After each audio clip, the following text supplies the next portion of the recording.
আমরা অন্তর্বর্তীকালীন সরকারকে বলছি, গরিব মানুষের কোনো ট্যাক্সের লায়াবিলিটি থাকতে পারবে না। অবিলম্বে এই যে 65টা সার্ভিসেসের উপরে এবং পণ্যের উপরে যে আপনারা শুল্ক বাড়িয়েছেন এবং আরোপ করেছেন, সেটা অবিলম্বে উঠায় নিতে হবে। কর সাধারণত প্রত্যক্ষ কর দেন হচ্ছে সক্ষম ব্যক্তি এবং সক্ষম প্রতিষ্ঠান। ভ্যাটের প্রবলেম হচ্ছে ভ্যাট দেয় গরিব মানুষ। এই যে আমি টং দোকানে চা খাওয়ার কথা বললাম, এই টং দোকানে চা খাওয়ার কারণে টং দোকানে যিনি চা খাচ্ছেন আর যিনি চা খাওয়াচ্ছেন দুইজনই ভ্যাটের আওতায় পড়ে যাচ্ছেন। মিষ্টির দোকানে আপনারা যারা বিকালে সিঙ্গারা পুরীর সাথে 2টা মিষ্টি খান, আপনাকে ওখানে ভ্যাট দিতে হচ্ছে। যারা পরিবার নিয়ে সপ্তাহে 1বার অথবা 2বার বেলি রোডে যাচ্ছেন, সুলতানস ডাইনে খাচ্ছেন, আপনাকে ভ্যাট দিতে হচ্ছে। এবং বাংলাদেশে যদি আপনি রাজস্ব আদায়ের যে অঙ্কটা দেখেন প্রতি বছর, যে আমার ধরেন টোটাল রাজস্ব আয় হচ্ছে 3,25,000 কোটি টাকার মতো, তার প্রায় 50% আসে হলো ভ্যাট থেকে। তাহলে রাষ্ট্র দেখেন টোটাল ধনী এবং ধনাঢ্য মানুষের কাছ থেকে দেশের বাজেটের 50% টাকা নেয়, বাকি 50% টাকা নিচ্ছে কিন্তু আমার আপনার মতো গরিব মানুষের কাছ থেকে, মধ্যবিত্ত, নিম্নবিত্ত, যারা টিসিবির ট্রাকের পিছনে ঘন্টার পর ঘন্টা সূর্যের আলোতে দাঁড়িয়ে বর্ষায় ভিজে ঘামে 1,500 টাকা 2,000 টাকার পণ্য কেনবার জন্য অপেক্ষা করেন, না পেলে রাস্তায় গড়াগড়ি করে কাঁদেন, তারা হচ্ছে ভ্যাট দিচ্ছে। এই গরিব মানুষগুলোর টাকা দিয়ে রাষ্ট্র চলছে এবং এই গরিব মানুষকে কেন্দ্র করেই আবার দেখবেন রাষ্ট্র লক্ষ লক্ষ কোটি টাকা ঋণ করছে সারা দুনিয়া থেকে, ব্যাংক থেকে, এবং এই টাকাগুলোই লুট হচ্ছে। এই জন্য সারা পৃথিবীতে দেখবেন ভ্যাটের সাথে ইনইকুয়ালিটি, বৈষম্য যে তৈরি হয় রাষ্ট্রে জনগণের সাথে, ধনী গরিবের যে পার্থক্য তৈরি হয়, পৃথিবীর সবচেয়ে বৈষম্যমূলক সমাজের মধ্যে যদি আপনি 5, 7, 10টা ধরেন, তার ভিতরে বাংলাদেশ একটা। তাহলে আমি এত গরিব দেশ, আমার অর্থনীতি নাকি এত ভালো করেছে, তাহলে আমার এখানে বৈষম্য কেন? আমার অর্থনীতির সাইজ নাকি $450 বিলিয়ন, তাহলে আমার ট্যাক্সের হার বাড়ছে না কেন? আওয়ামী লীগ সরকার যখন আসছে তখন আমার অর্থনীতির সাইজ ছিল $200-250 বিলিয়ন, তখন আপনার ট্যাক্স এবং জিডিপির রেশিও ছিল হচ্ছে 13%। আওয়ামী লীগ আমাদেরকে বলে গেল যে আমাদের এখন জিডিপির সাইজ $450 বিলিয়ন, প্রায় ডাবল নাকি হয়ে গেছে। তাহলে আমার ট্যাক্স জিডিপির রেট 13 থেকে এখন 8% চলে আসছে কেন? আমরা তো বড়লোক হইছি। তাহলে বড়লোক হইলে তো আমার ভ্যাটের পরিমাণ তো কমায় যাওয়ার কথা, আমার ভ্যাট পরিমাণ বাড়ছে কেন? বলা হচ্ছে আমার মাথা পিছু আয় নাকি $3,000। তাহলে আমার যখন $900 ছিল, যখন $700 ছিল, তখন আমাকে এত টাকা ভ্যাট দিতে হয় নাই, তাহলে আমি বড়লোক হওয়ার পরে কেন এত পরিমাণ ভ্যাট দিচ্ছি? এটাইতেই হচ্ছে আপনার অর্থনীতির শুভঙ্করের ফাঁকি জড়িয়ে আছে। তাহলে গণ অভ্যুত্থান পরবর্তী যে বাস্তবতা, এই অন্তর্বর্তীকালীন সরকার দায়িত্ব নিয়েছে, যারা 1700 শহীদের লাশের উপরের দায়িত্ব নিয়েছে, তারা কেন একটা বেইনসাফি সিদ্ধান্ত নিয়েছে? 2টা কারণে নিয়েছে। একটা হচ্ছে যে তারা গরিব মানুষের, যারা উপদেষ্টা মণ্ডলী হয়েছেন, তারা কেউ গরিব মহল থেকে ওঠেন নাই, তারা গরিব মানুষের কষ্ট বোঝা মানুষটা, তারা সমাজের এলিট, আপার ক্লাস। তারা বোধ করেন না এখানে আলুর কেজি 5 টাকাটা 50 টাকায় হইলে, পেঁয়াজের কেজি 40 থেকে 200 টাকা হইলে, চিনির কেজি 70 থেকে 200 টাকা হইলে কার কি যায় আসে, এটা ওনাদের কিছু যায় আসে না, কারণ ওনারা বাজার করেন না। ওনাদের আয়াবুয়া আছে, ওনাদের দারোয়ান আছে, ওনাদের গাড়ির ড্রাইভাররা বাজার করে দেন। প্রথম কারণ হচ্ছে যে ওনারা বোঝেন না যে ওনাদের সিদ্ধান্তগুলো দেশের কোটি কোটি মানুষ, দেশের 70-80% গরিব মানুষকে কিভাবে এফেক্ট করবে। দ্বিতীয় যে কারণটা ওনারা বোঝেন নাই, যেটা ভুল করেছেন, সেটা হচ্ছে ওনারা খরচ ব্যয় সংকোচনের নীতিতে না গিয়ে ওনারা গরিব মানুষের উপরে ভোগান্তিকে পুঁজি করে টাকাও আয় করবার একটা পদ্ধতিতে গেছেন, যেটা হচ্ছে একটা পুঁজিতান্ত্রিক, আমলাতান্ত্রিক বাস্তবতা। এক্সাম্পল দেই আপনাদের, বারবার ট্যাক্স বাড়ে, বারবার ভ্যাট বাড়ছে, শুল্ক বাড়ছে আমাদের উপরে। আমলাদের সুযোগ সুবিধা কমানোর কি কোনো আয়োজন আপনারা দেখতে পাচ্ছেন? বাংলাদেশে আমলারা শুধু গাড়ি পায় না, তার ড্রাইভার এবং তেলের খরচের জন্য প্রতি মাসে 50,000 টাকা সে ক্যাশ পায়। তাহলে আপনি কত সুযোগ সুবিধা দিবেন তাকে? তাকে আপনি প্লট দিচ্ছেন, বাংলাদেশের সিভিল মিলিটারি ব্যুরোক্রেসিকে আপনি প্লট দিচ্ছেন, ফ্ল্যাট দিচ্ছেন, রাজুকের সুযোগ সুবিধা দিচ্ছেন, গাড়ি দিচ্ছেন, বিদেশে যাবার সুযোগ সুবিধা দিচ্ছেন, রাষ্ট্রের ব্যয় কেন সংকোচন করছেন না? তাহলে আপনি বাজেটে যে আপনার ঘাটতি, আপনি তো ব্যয় সংকোচন করবেন, আপনি খরচ কমাবেন। আপনার উপার্জন যদি কমে যায়, আপনি বাজারে চিন্তা করেন, আপনি ব্যক্তির কথা চিন্তা করেন, জিনিসপত্রের দাম বাড়ছে, আপনার আয় বাড়ছে না, আপনি তখন কি করেন? আপনি কি জোর করে ঋণ করে খান, না আপনি খাওয়ার পরিমাণ কমায় দেন, আপনি বাজারের পরিমাণ কমায় দেন? আগে 7 দিনে গরু গোশত খেতেন, এখন 2 সপ্তাহে খান, মাসে একবার খান। আগে প্রতি সপ্তাহে বেলি রোডে গিয়ে সুলতানস ডাইনি খেতেন, এখন আপনি মাসে একবার খাচ্ছেন। তাহলে রাষ্ট্র কেন এটা করছে না? যে আমার উপার্জন নাই, আমার ব্যাংকে টাকা নাই, আমি ঋণ করে, আপনি দেখেছেন ব্যাংকগুলোকে বেইল আউট করেছে, 10টা ব্যাংকে 22,000 কোটি টাকা চাপিয়ে দিয়েছে। তাহলে হাসিনা আমলে আমরা যারা সমালোচনা করেছি 53,000 কোটি টাকা আপনি ছাপিয়ে দিয়েছেন, যার কোনো মার্কেট ভ্যালু নাই, তাহলে সেখানে আপনি 22,000 কোটি টাকা ছাপিয়ে 10টা ক্রিমিনাল ব্যাংককে কেন আপনি করেছেন, বেইল আউট করেছেন? তাদের কিন্তু বন্ধ করে দেওয়ার কথা ছিল। আমরা দেখলাম শেয়ার মার্কেটে আপনার আইসিবিকে 3,000 কোটি টাকা দিয়েছে, যার 2,000 কোটি টাকা আইসিবি বিভিন্ন ব্যাংকে শোধ করে দিয়েছে। এই টাকা তো শেয়ার হোল্ডারদের দেওয়ার কথা ছিল, যারা ক্ষুদ্র পুঁজি বিনিয়োগ করে ফকির হয়ে গেছেন, 33 লক্ষ শেয়ার বাজারি, তাদেরকে টাকা দেওয়া হচ্ছে না কেন? তাহলে আপনি ব্যয় সংকোচনের নীতিতে না গিয়ে আপনি দেখেন ডেভেলপমেন্ট প্রজেক্ট, আমরা বারবার বলেছি যেগুলোর প্রয়োজন নাই, অথবা যেগুলো আমার 2 বছরে দরকার নাই, আপনি এটাকে 4 বছরে ছড়ায় দেন। 4 বছরে ছড়ায় দিলে বাজেটের উপরে প্রেশার কমবে। এই যে অস্টারিটি, যেটা আমরা 2007-8 থেকে সারা দুনিয়াতে দেখেছি, গ্রিস এবং ইউরোপের দেশগুলোতে যে ঋণ ভিত্তিক অর্থনীতি দাঁড়ায় কিভাবে দেশ কলাপস করেছে, একের পর এক দেশ কলাপস করেছে। ইউরোপের 3-4টা দেশ ছাড়া অলমোস্ট প্রত্যেকটা দেশের ইকোনমি ফ্র্যাকশন হয়ে গেছে। তো কন্ট্রাক্টেড ইকোনমিকে আপনি কিভাবে, মানে বেশি ঋণ করে আপনি তার স্ট্যাগফ্লেশন কমাবেন? এটা প্র্যাকটিক্যাল না তো। তাহলে আমাদের পক্ষ থেকে আমরা দাবি করছি ভ্যাট ইনফ্যাক্ট বিলুপ্ত করে দিতে হবে গ্র্যাজুয়ালি। এটা 5, 12, 15% না, এটা আপনি গ্র্যাজুয়ালি কমায় এনে একটা সার্টেন টাইমের পরে ভ্যাট বিলুপ্ত করে দিতে হবে। এবং আমরা সারা দুনিয়াতে যারা প্রোগ্রেসিভ মার্কেট ইকোনমির কথা বলছেন, তারা বলছেন সিঙ্গেল ট্যাক্সে চলে আসেন, customs duty, VAT, tax, excise, এরপরে হচ্ছে ডাইরেক্ট ট্যাক্স, কর্পোরেশন ট্যাক্স, এরপরে হচ্ছে দেখবেন আপনার পোর্টে এখানে সেখানে ট্যাক্সের অভাব নাই বাংলাদেশে। আপনি সিঙ্গেল ট্যাক্সে আসেন। নর্ডিক কান্ট্রিগুলো 40%, 42% ট্যাক্স দেয়। আপনি একবার একটা ট্যাক্স নেবেন এবং সেটা উপার্জনের উপরে ভিত্তি করে। গরিব মানুষ ট্যাক্স দেবে না। গরিব মানুষের জন্য ইনসাফ হচ্ছে তিনি ট্যাক্স দেবেন না, তিনি কাজ করবেন, তাকে রাষ্ট্র সাপোর্ট দেবে। কিন্তু আপনি টিসিবির চালের জন্য যে লাইন ধরে বাজার থেকে না কিনতে পেরে পণ্য কিনছে, তার উপরও আপনি ভ্যাট চাপায় দিচ্ছেন। মানে এর থেকে জুলুম, অবিচার আর কিছু হতে পারে না। তাই আমাদের বক্তব্য হচ্ছে রাষ্ট্রকে total tax management, tax law, এগুলোকে ওভারহলিং করতে হবে, সিঙ্গেল ট্যাক্সে চলে আসতে হবে।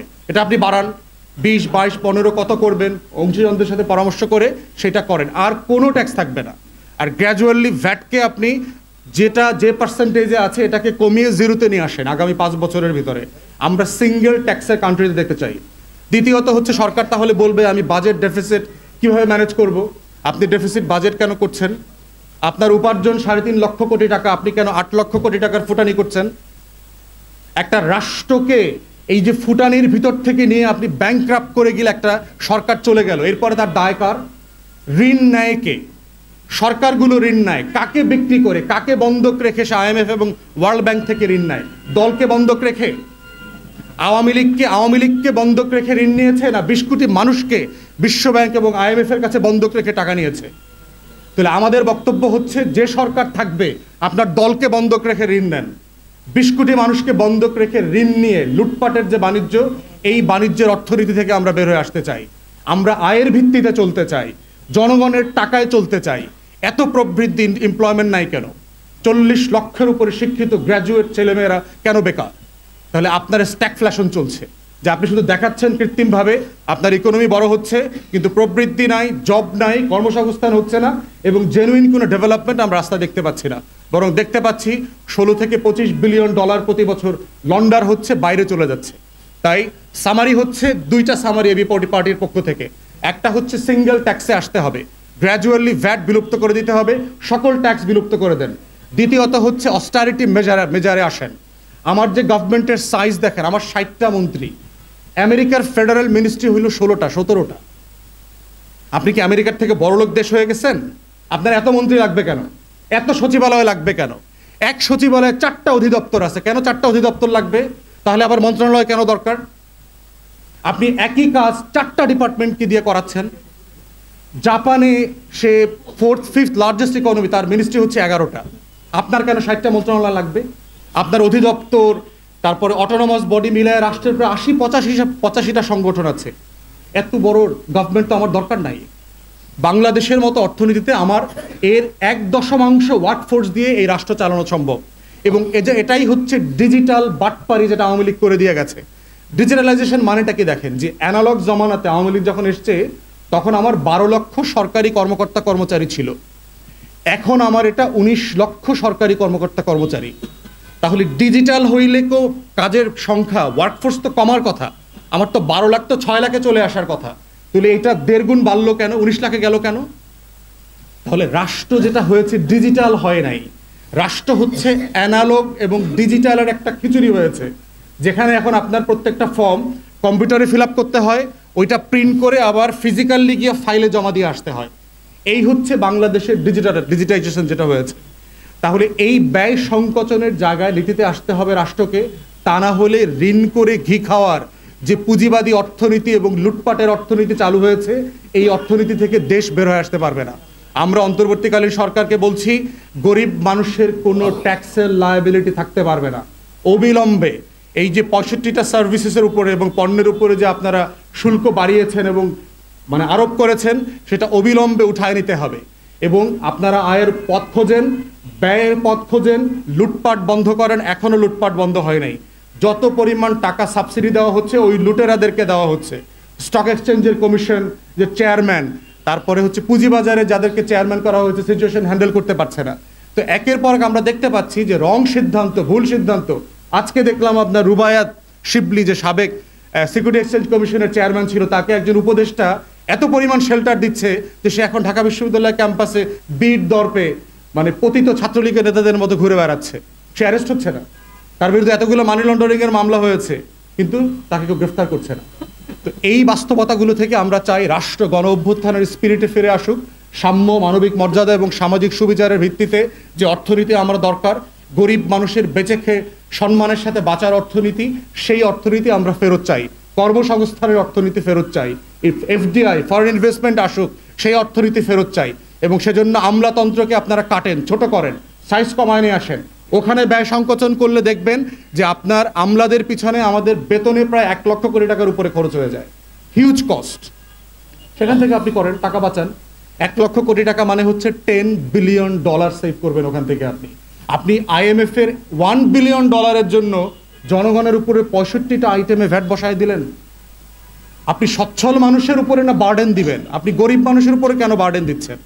এই রাষ্ট্র তো আমরা 71-এও চাই নাই, 24-এও চাই নাই। তাই এবি পার্টির পক্ষ থেকে অবস্থান খুব পরিষ্কার, আমরা সাম্যের রাষ্ট্র চাই।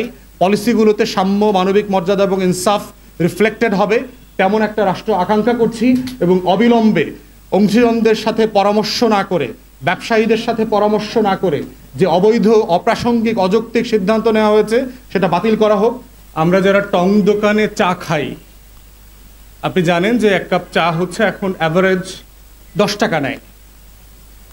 এখন যেই চাচা টং দোকানে চাটা বানান, তিনি আসলে কি করেন? তিনি এই 10টা টাকা কেন নেন?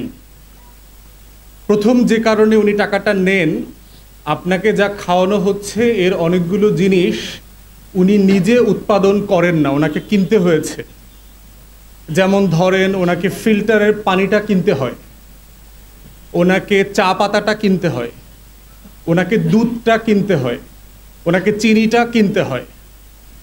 এই 4টা জিনিস কেনার পরে উনি আবার কষ্ট করে এই 4টা জিনিসের একটা নির্দিষ্ট পরিমাণ একত্রিত করে একটা লাল চা অথবা দুধ চা বানান। তাহলে যেটা হচ্ছে যে কিছু পণ্য কেনার পরে এই যে চা নামক জিনিসটা দিল, এটাকে কিন্তু ওনার কেনা পণ্যের মধ্যে পড়ছে না। এই চাটা কি শুধু চা? এই চাটা কি শুধু দুধ?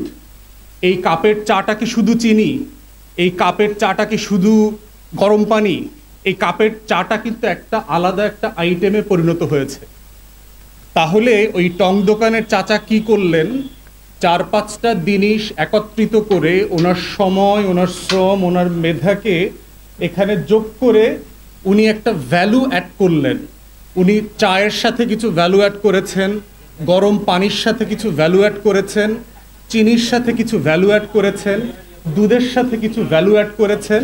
এবং এটাকে একটা মেজারমেন্টে একটা পরিমাণে তৈরি করে আমাকে আপনাকে কাপে ঢেলে দিয়েছেন। ওনার এই জিনিসগুলো কিনতে খরচ হয়েছে ধরেন 6 টাকা, বাকি 4 টাকাটা ওনাকে আমরা কেন দেই? ওনাকে এই কারণে দেই যে উনি এই 4টা জিনিসকে একত্রিত করে একটা ভিন্ন প্রোডাক্ট তৈরি করেছেন, যেটা বানানোর আগ পর্যন্ত ছিল না, ওখানে উপস্থিত ছিল না। এই জায়গাটাকে বলা হচ্ছে ভ্যালু অ্যাডেড ট্যাক্স। মানে যেই জিনিসগুলো আলাদা আলাদা কিনে কিন্তু সবাই ট্যাক্স দিয়েছে, কিন্তু এই 4টাকে আবার একত্রিত করে নতুন একটা পণ্য তৈরি করে যে ভ্যালুটা, যে একটা দাম, একটা মূল্য, একটা নতুন পণ্য তৈরি হয়েছে, রাষ্ট্র বলছে এই পণ্যটা যে একটা ভ্যালু অ্যাড করেছে, এই ভ্যালু অ্যাডিশনের উপরে ব্যবসায়ীকে 2 টাকা দিতে হবে। তাহলে চাচা 4 টাকার উপরে সরকার বলে দিল 15% তাকে দিতে হবে। তাহলে ওই বাকি যে 4 টাকা, ওই 4 টাকার ভিতর থেকে 15% করে 60 পয়সা রাষ্ট্র নিতে চায়। এখন প্রশ্ন হচ্ছে এটা ন্যায্য কিনা? তাহলে ব্যাপারটা কি এরকম কিনা যে যিনি চাটা খেলেন, তিনি চাটা খেয়ে আসলে একটা বিপদ তৈরি করেছেন, একটা গুনাহ করেছেন, যে কারণে তাকে একটা শাস্তি দেওয়া হচ্ছে, কারণ এই কনজামশনটাই একটা ভ্যালু অ্যাড করেছে এবং এই ভ্যালু অ্যাডিশনের কারণে রাষ্ট্র একটা কর বসিয়ে দিয়েছে। তাহলে এইটাকে বলা হচ্ছে পরোক্ষ কর। যে সরাসরি কিন্তু রাষ্ট্র বলে নাই যে 1 কাপ চায়ের উপরে 2 টাকা করে শুল্ক দিতে হবে। যদি এটা বলতো তাহলে 2 টাকা শুল্ক হতে হচ্ছে প্রত্যক্ষ কর, কিন্তু সরকার বলছে যে এটাকে ভিএটি আকারে আমি 15% করে নেব। এবং শুরুর দিকে যখন ভ্যাট আইন ছিল সারা দুনিয়াতে এবং বাংলাদেশে, তখন কিন্তু আপনার প্রত্যেকটা ব্যবসায়ীকে আইনে বাধ্য করা হয়েছিল যে আপনি যে একটা নতুন পণ্য তৈরি করছেন, এটা করতে আপনাকে কি কি কাঁচামাল খরিদ করতে হয়েছে এবং এটা খরচ কত টাকা পড়েছে, এর বাইরে আপনি কত টাকা এখানে যোগ করেছেন, ভ্যালু অ্যাড করেছেন, তার উপরে আপনাকে 5%, 10%, 12%, 15% আকারে রাষ্ট্রকে ভ্যাট দিতে হবে। ব্যবসায়ীদের চাপে পরবর্তীতে ব্যবসায়ীদের কাছ থেকে এই তথ্য পাওয়ার যে অব্লিগেশন ছিল সেটা রাষ্ট্র উজ্জ্ব করে নেয়, কিন্তু ভ্যাটের যে কম্পালশন ছিল সেটা রয়ে যায়। এখন ভ্যাট কেন? ভ্যাট তৈরি হয়েছে ধরেন এই গত শতাব্দীতে 1954 সালে ফ্রান্সে প্রথম ভ্যাট তৈরি হয়, ভ্যাট নামক আইডিয়াটা আসে। এর আগেও আপনার জার্মানিতে বিভিন্ন সময় আমরা দেখেছি যে ফার্স্ট রাইখের সময় অথবা 19বিংশ শতাব্দীতে এই প্রত্যেকটা পণ্যের সেবার জায়গায় জায়গাগুলোতে যখন ভ্যালু অ্যাড হয়েছে তখন তাদেরকে টাকা দিতে হতো। অতএব এই লেভেলের একটা করের কালচার ধরতে পারেন যে প্রায় 150-200 বছর থেকে দুনিয়াতে আছে। বর্তমানে 175টা দেশে ভ্যাট নামে একটা কর আছে, পরোক্ষ কর। এর বাইরে আপনার সেলস ট্যাক্স বলে, আমাদের পার্শ্ববর্তী রাষ্ট্র ভারতে এটাকে জিএসটি বলে, গুডস অ্যান্ড সার্ভিসেস ট্যাক্স, যেটা শতাংশ হচ্ছে আপনার 4.5% মতো। তো এই আমেরিকাতে ধরেন সেলস ট্যাক্স আছে। তো এরকম বিভিন্ন দেশে বিভিন্ন নামে প্রত্যক্ষ করের বাহিরে পরোক্ষ কর আছে, বিভিন্নভাবে চলছে সেটা। বাংলাদেশে ভ্যাট শুরু হয়েছে আপনার 89 সালে এরশাদ সরকার যখন ক্ষমতায় ছিল।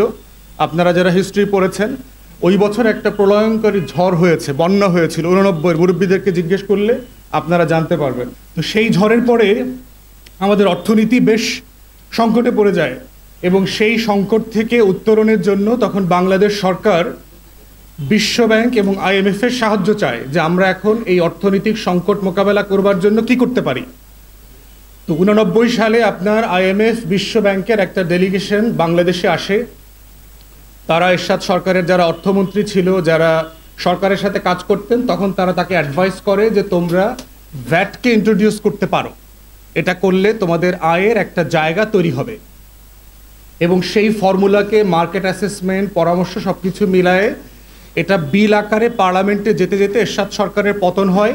প্রেসিডেন্ট শাহাবুদ্দিন আহমেদ তখন ক্ষমতায় আসেন। ক্ষমতায় এসে একটা ভ্যাট অধ্যাদেশ নামে একটা অর্ডিন্যান্স তখন রাষ্ট্রের পক্ষ থেকে জারি করা হয়, যেটা পরবর্তীতে 91 সালে বিএনপি সরকার এসে এটাকে আইনে পরিণত করে। এখন সমস্যাটা কোথায়, আমরা কেন এটাকে কনসার্ন বলছি? প্রথম কারণে কনসার্ন বলছি যে কর এবং ভ্যাটের একটা মৌলিক পার্থক্য হচ্ছে যে কর নিরূপণ হয় হচ্ছে আমার আয় উপার্জনের উপরে ভিত্তি করে। ব্যক্তির ধরেন 3.5 লক্ষ টাকার বেশি যদি সে বছরে উপার্জন করে, তাকে একটা সার্টেন অ্যামাউন্ট রাষ্ট্রকে দিতে হয়। ঠিক একইভাবে বিভিন্ন কর্পোরেশনেরও একটা সার্টেন অ্যামাউন্টের প্রফিটের পরে তাকে এআইটি অ্যাডভান্স আকারে অথবা পোস্ট প্রফিট অ্যানাউন্সমেন্টের পরে তাকে রাষ্ট্রকে কর্পোরেশন ট্যাক্স দিতে হয়।